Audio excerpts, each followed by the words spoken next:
Don Lemon has doubled down on his statement that white men represent the biggest terrorist threat in the country, with the CNN host saying there are cold hard facts that back up his remarks. Lemon has attracted criticism from conservative circles ever since he made the initial statement on Monday night in a guest appearance on fellow CNN host Chris Cuomo's show. The CNN Tonight host started out by talking about the negative attention given to a caravan of potential refugees currently making their way from Mexico to the U.S. They also discussed the fatal shooting of two black shoppers in Kentucky last week and the Pittsburgh synagogue massacre, where both the suspects are white men. We have to stop demonizing people and realize that the biggest terror threat in this country is white men, most of them radicalized to the right, and we have to start doing something about them, Lemon said. Lemon was again speaking about right-wing extremist threats on Wednesday's show, when he acknowledged the anger and criticism he has received over his initial statement. I made some comments about that in a conversation with Chris. I said that the biggest terror threat in this country comes from radicals on the far right, primarily white men. That angered some people, he said. But let's put emotion aside and look at the cold hard facts. The evidence is overwhelming. A recent report from the Government Accountability Office shows that even though more people died in attacks connected to Islamic extremists, the vast majority of deadly attacks in this country from 2001 to 2016 were carried out by far-right violent extremists. So let me break that down for you even further.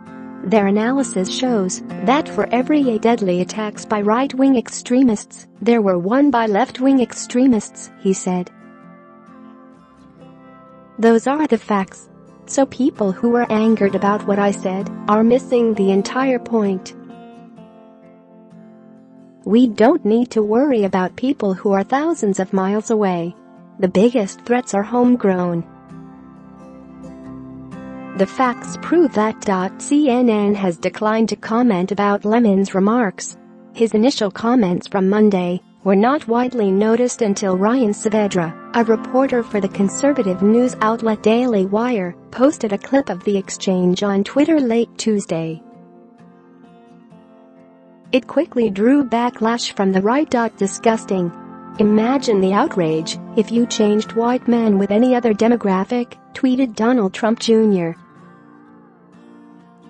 I too can't understand why traditional media continues to lose credibility when Megyn Kelly is fired over questionable references to Halloween costumes, but Don Lemon is given a national platform to spew overt racism to an audience of literally dozens on his low-rated show, joked Steve Deese, a conservative host for CRTV and The Blaze. Other Twitter users pointed out that Lemon's boyfriend is a white man. In a column, Federalist senior editor David Harsanyi lamented that Lemon's remarks were unsurprising in the age of identity politics. The notion that a person's race predisposes him to act violently is unequivocally racist, Harsanyi wrote. It's also easily debunked by a cursory reading of history. However, Lemon's supporters also took to Twitter to defend his remarks. Share this article. Share maybe Don Lemon has a point. What is lunatic is all of the massacres created by the white man against Native Americans and blacks, tweeted user @Independusa. People of color still fear for their lives walking down the streets in 2018. It's an American tragedy. Reprehensible. Lemon's original comments came in the middle of a conversation between the two CNN hosts about recent tragedies that have been classified as hate crimes. Maurice Stallard, 69, and Vicki Jones, 67, were shot dead recently in a grocery store in Jeffersonton, Kentucky. Both victims were black, and police say the suspected white shooter, Gregory Bush, had tried to get into a predominantly black church before shooting up the supermarket instead. The story received little coverage because it was overshadowed by the spate of suspicious packages targeting critics of President Donald Trump. The suspect in that case, Cesar Sayoc, is half Filipino and half Italian. He falsely proclaimed himself to be a Native American and member of the Seminole tribe. Sayoc, an apparent ardent fan of Trump who had a van plastered with stickers supporting the president, was quickly labeled a white supremacist after his former employer at a pizza shop told CNN that he was anti-gay, anti-black, anti-Jewish.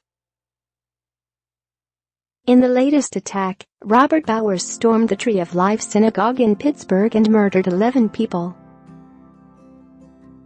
Bowers was charged on Wednesday in a 44-count indictment with murder, hate crimes and other offenses that could bring the death penalty.